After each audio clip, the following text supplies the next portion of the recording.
මං හැමදාම කියන එක WH එක මම මේක සභාගත කරනවා WH එකෙන් කියලා තියෙනවා 100ට 300කින් නීති විරෝධී මත්පැන් වැඩි වෙලා තියෙනවා ලංකාවේ 100ට 3 මේ WH එක රිපෝට් එක 100ට 300කින් වැඩි වෙලා තියෙනවා මේ නීති විරෝධී මත්පැන් 137ක් තියෙනවා මේ රටේ 137ක් නීති විරෝධී මත්පැන් මේක දිගින් දෙකටම කිව්වා මේ අරක්කු බෝතලයක් රජයෙන් නිෂ්පාදනය කරන නීතියානුකූල අරක්කු බෝතලේ රුපියල් 2000ට ජනතාවට ලබා දෙන්න.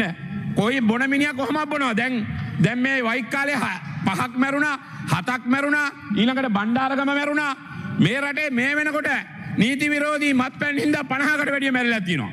මම මේක දිගින් දිගටම කියනවා කිව්වා මේ රුපියල් 2000ට මේ බෝතලේ දෙන්න පුළුවන් ආණ්ඩුවට. මේක දෙන්න බැරි කමක් නැහැ. මේ ගැන මං හැබැයි අපේ ආණ්ඩුව වෙලා තර්ක කරා. මම දැන් මේ ආණ්ඩුවටත් කියනවා. අය චාමර සම්පජ්ජ ආණ්ඩුවක් වෙනකන් ඉන්න එපා මේක දීලා දාන්න. අපි මේක දෙනකොට ඕගොල්ලෝ දීලා ඕගොල්ලෝ මේ ජනතාවට පොරොන්දු දීලා ඇවිල්ලා දැන් හොම්බ බිම ඇනගෙන ඉන්න එකේ අඩුමෙන් අරක්කු බෝතලේ හරි අඩු කරලා ජනතාවට දීලා ඔය හොම්බ ටිකක් කෙලින් කරගන්න. දැන් හොම්බ බිම ඇනිලානේ තියෙන්නේ.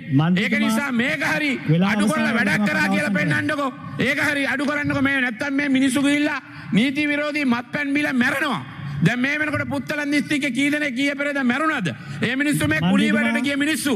ඒකයි ඒ නිසා මම මීට වැඩිය කතා කරන්නේ මූලාසනේ മന്ത്രിතුමාට මම කතා කරනකොට හරියට හදිස්සි. නවත්තන්නමයි බලන්නේ. කමක් නැහැ. ඔබතුමා නවත්තන්න මං කියන්න තියෙන ටික කියලා ඉවරයි.